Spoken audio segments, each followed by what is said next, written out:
Hello beautiful soul! Welcome back to my channel. This is Mei Chang. I'm from Japan, Kabayan. Taurus, this reading is for you. September 1 to September 15. Maraming salamat muna sa aking mga subscriber, new subscriber, cross-watcher, at sa mga bagong pasok dyan. Welcome na welcome sa bahay ni Ate Ami. Maraming salamat din sa nakataba na po sa inyong mga comments. Ay, ayoko ng ganito. Arte ko yun, no?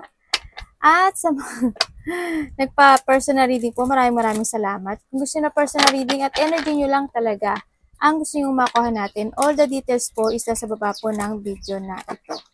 This is a general reading, Kabayan Taurus, Kabayan. Kunin mo lang ang sayo at itapon ang hindi naman talaga para sa iyo.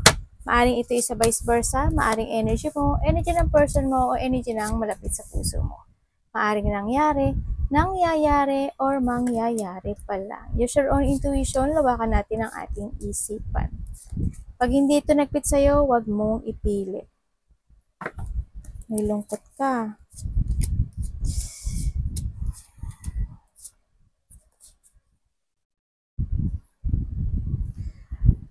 Okay, may mga situation ako na nakikita sa'yo na ginagawa ang lahat pero you're in pain. May mga sitwasyon na gusto mo ng pagbabago. Gusto mo ng happiness, gusto mo ng success. May gusto kang ipaglaban, may mga negative thought, frustration, at may mga sitwasyon na na-stuck ka sa nakita ko dito sa'yo, no? May mga sitwasyon na may taong nananakit ang likod. May taong masakit ang likod. Okay, may gulo no? May agreement, may competition, may mga deep wound at battle, tsaka may pinag-aawayan ba ng related ang territorial? Ang daming tumatakbo sa isipan mo. Ang hindi ba, I don't know why, pero ang daming tumatakbo sa isipan mo. Maaring may mga wino-worried ka, inaalala ka, may mga deep wound, unhappiness, pagsisisi, anxiety, maaring may insomnia or migraine ka rin, iba sa inyo. Yan. May mga hindi nagkakasundo, may mataas ang ego. May sitwasyon na maiirita ka. Yan, nakita ko dito. May mga sitwasyon na nagkakaroon ng dissatisfaction, maaring nakakaramdam ka ng pagka-boring, mga sitwasyon na nanghihintay ka ng senyales, ganyan. No? May mga sitwasyon na sobra yung pag-iisip mo. May takot ka na nararamdaman. Ang sinasabi rin dito na maaaring din sa man, maaaring ikaw or may person dito na kapatid mo, tatay mo, ganyan, ikaw, or sino man siyang manata. Maaaring may mga questionnaire or may quarant ako nakikita dito. Siyempre, there's a luck pa rin. There's a luck and there's a luck ako nakikita dito. No, yan. Baka may mga manalo sa gambling. There's a hope, no? May mga mananalo. Hindi man siya sa gambling, may panalo. There's an achievement ako nakikita, no? And yun nga, may mga opportunity daw na darating sa'yo, mga chances, may mga small happiness daw na makakamit sa nakikita ko dito. Income din sa, may pinag-uusapan na finances, abundance, pera, yan, maaring business, or may gain, maaring magkakaroon ng gain sa mga parte na yon sa nakita ko dito.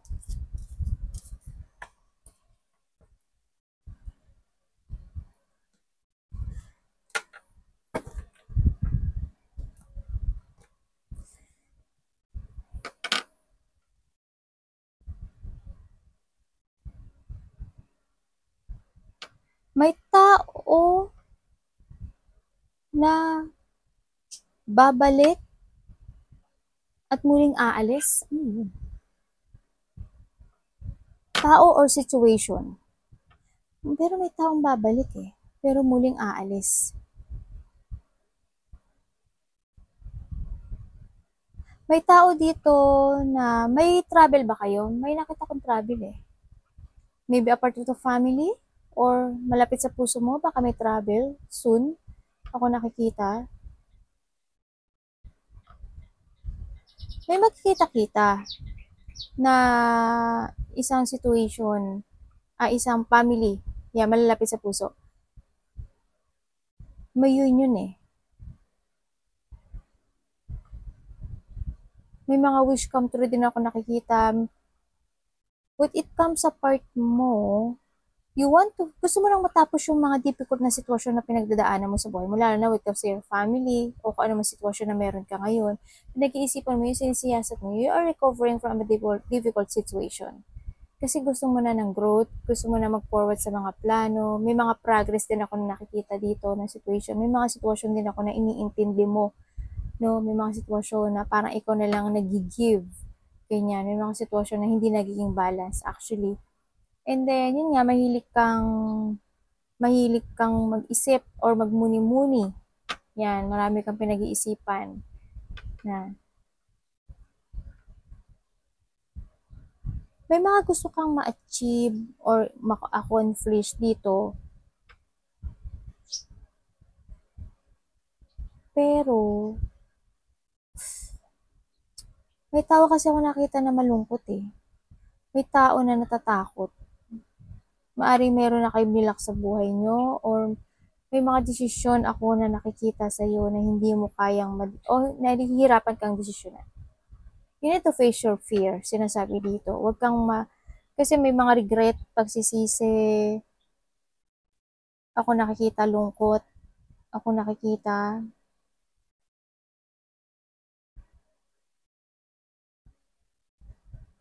may mga nasira eh. May mga masisira o nasira o natapon, nasayang, yan, may mga ganun. Kaya ngayon pagsisisi, no?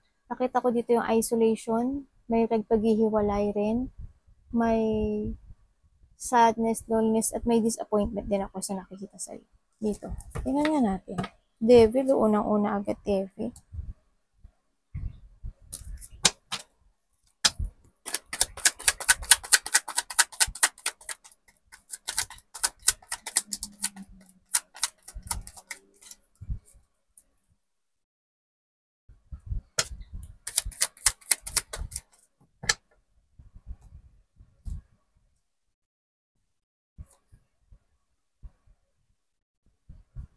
May malapit sa puso mo, maybe a family o kasama sa trabaho, may malapit sa puso mo na may bad intention. There's a bad news. Ako na nakikita dito.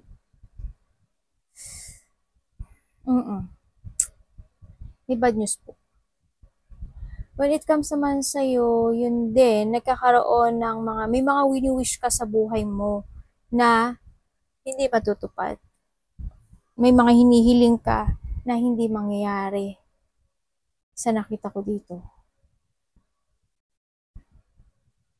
May mangyari man a little achievement, ganyan. Pero may makikita-kita, family.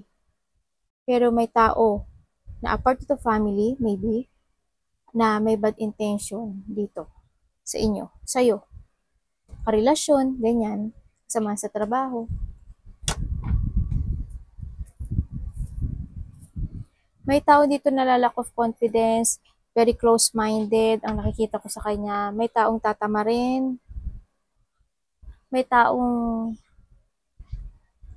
hindi patient. Yun na nakita. 9 of Cups.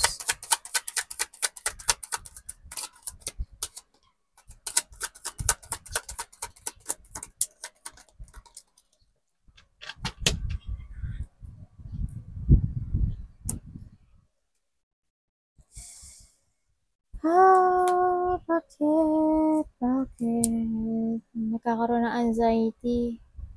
Iba sa inyo, basta tandaan nyo palagi or vice versa. Ang sa iba sa inyo, gusto mo na sundin yung nararamdaman mo.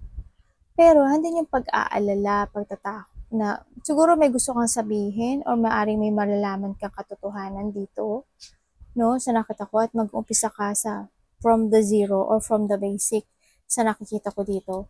Basta mayroon indecision situation, may mga fear, anxiety, stress, magkakaroon ng delay to make a new beginning, no, sa nakikita ko dito. Maaring ma-overwhelm ka, maaring may malalaman ka katotohanan at ma-overwhelm ka sa mga ibang information na masasagap mo or makakarating sa'yo, no, sa nakita ko dito.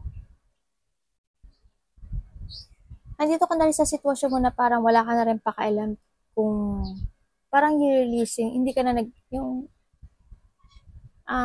hindi, wala ka nang pakialam, parang walang pag-iingat. Ganun. May taong,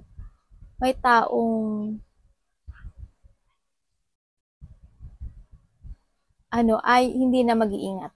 Walang pag-iingat. Tama ba ako sa Tagalog? Ganun ang nakita ko. Tingnan nga natin. Bakit po the fool?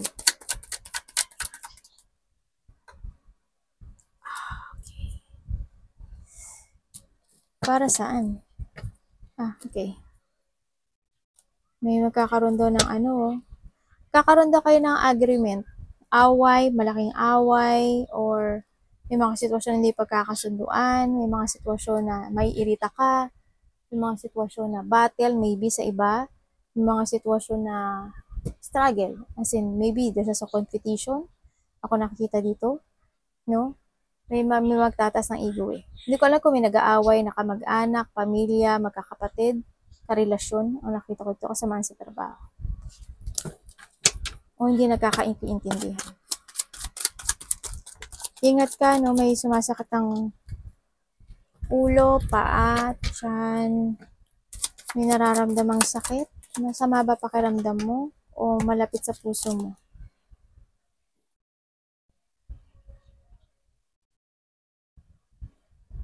You're waiting for something, no? Sa nakita ko dito, naghihintay ka ng isang revelation, answer. Yan, you're waiting eh. May mga sitwasyon dito na nagiging matagal. Nagiging matagal yung mga resulta dito, no? Ang nakita ko dito. Pero nakita ko naman na nagiging patient ka naman dito sa sitwasyon na to. Kahit matagal. Kasi may mga sitwasyon ka na nagiging matagal ang decision, at nagiging matagal ang movement kasi you want to make sure. Siyempre, handun din yung part na yun sa nakita ko dito. Slowly but surely ang nakita ko dito. And you want to abandoning the past also. Sa nakita ko ito, at gusto mo na mag-start talaga ng new beginning sa'yo, pero sa ngayon kasi, may mga dapat ka pang unahin bago yung mga inaasam mo.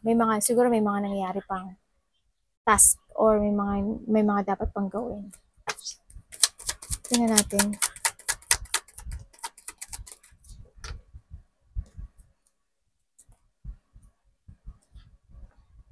The Hermit and the Hermit.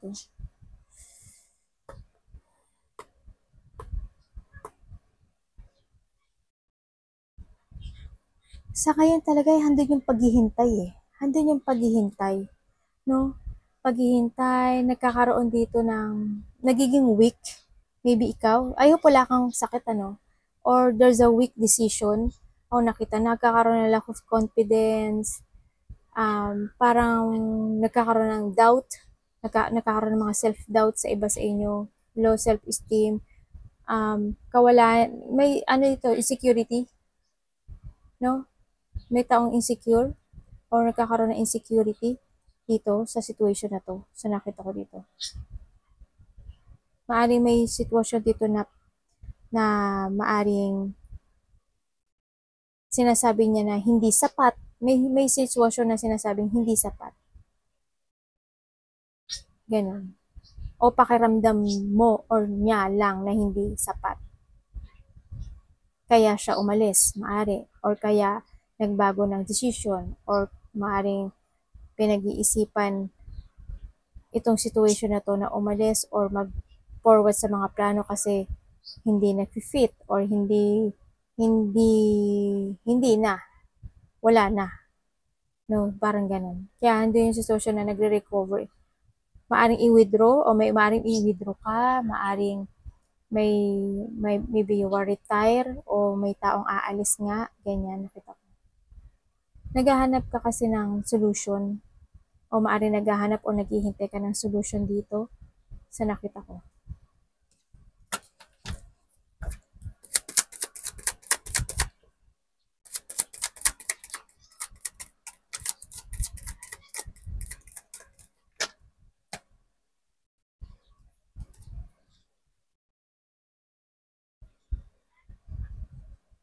May mga sitwasyon talaga na ano, no, na iniintindi mo kahit na masakit sa loob pero sa labas pinapakita mo na you're okay. No, sa nakita ko dito. Maaaring may tao na humingi ng forgiveness malapit sa puso.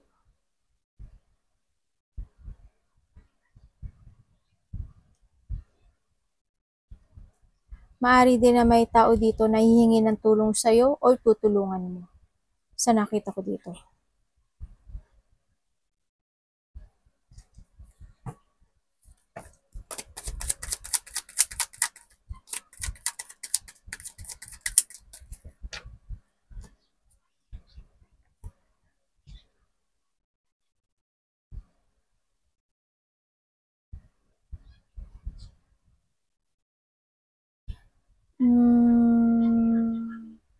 May mga susubukan na kayo dito, no? Kumbaga, you take a risk for a new beginning. Maaring trabaho, pagkakapirahan, bagong buhay, bagong pagpapahalaga, ganyan. Magkakaroon ng, you take a risk. May mga susubukan na kayo or may mga um, pagsubok na gagawin nyo dito sa nakita ko to. Iba siguro dito, baka may susubukan na kayong isang negosyo, trabaho sa ibang bansa, or sa ibang, hindi man, halimbawa, hindi man dyan sa place mo, sa katabing, ano ba to? Katabing baryo, katabing bayan, halimbawa, taga-probinsya ka sa Manila, mga ganon. Halimbawa, from the province to Tokyo, mga ganon. Maring ganon, or sa ibang bansa, ang nakikita ko dito. Iba sa inyo may travel, doon sa inyo beginning, may mga manifestation ka na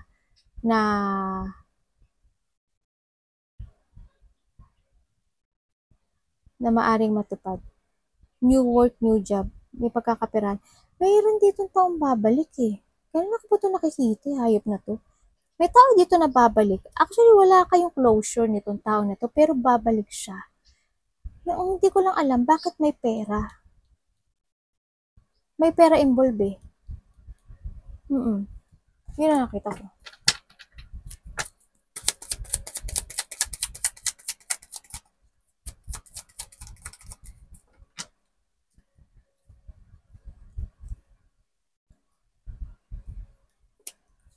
Malaki pagbabago mangyayari sa'yo pero ayaw mong harapin eh.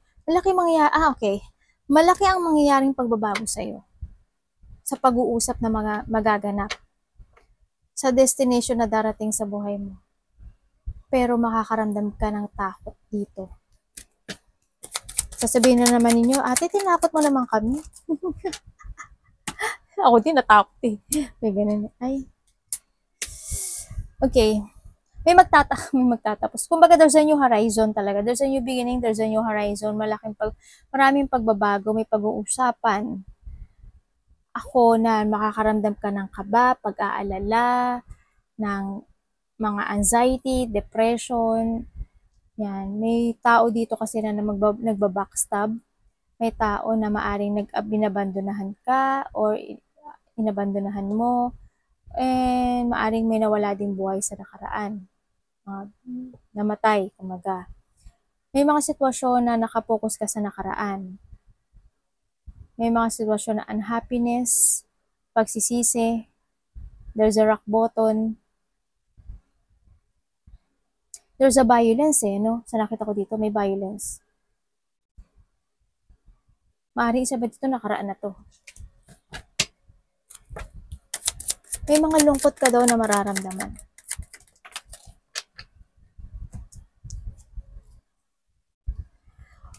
Oh my God, talaga.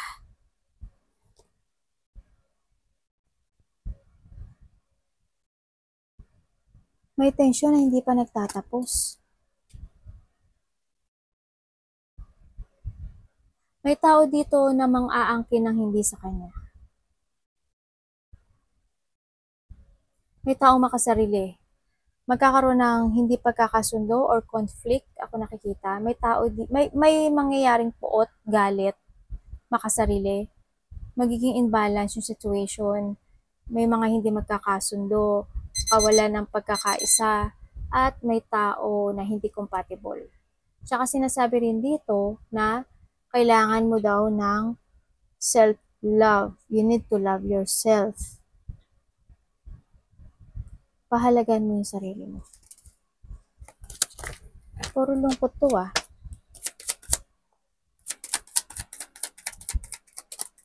May tutulungan ka ba o may tao na manghihingi? Okay. Trust your intuition. Dito, magiging emotional ka. Bakit po?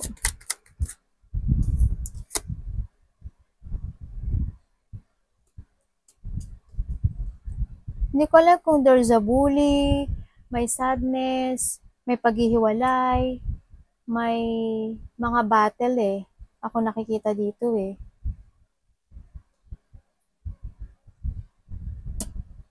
May agreement. May mataas ang ego dito. Hindi ko alam kung nagkakaroon ng competition dito. Makakaramdam ka raw ng pagod. There's a trouble ako nakikita. Siguro kung ano man tong situation na to, you need to let go. No? Let go mo lang to sa nakita ko dito. This is the time na maging stronger ka, wiser ka. It's time to change. Release all the baggage na nakapagpapabigat sa'yo. Kailangan din ma-accept yung mga lesson dito. And then, moving forward sa future. Kailangan ng move on. May nakita akong departure. Baka may travel nga iba. No? Arigato namaste, God bless.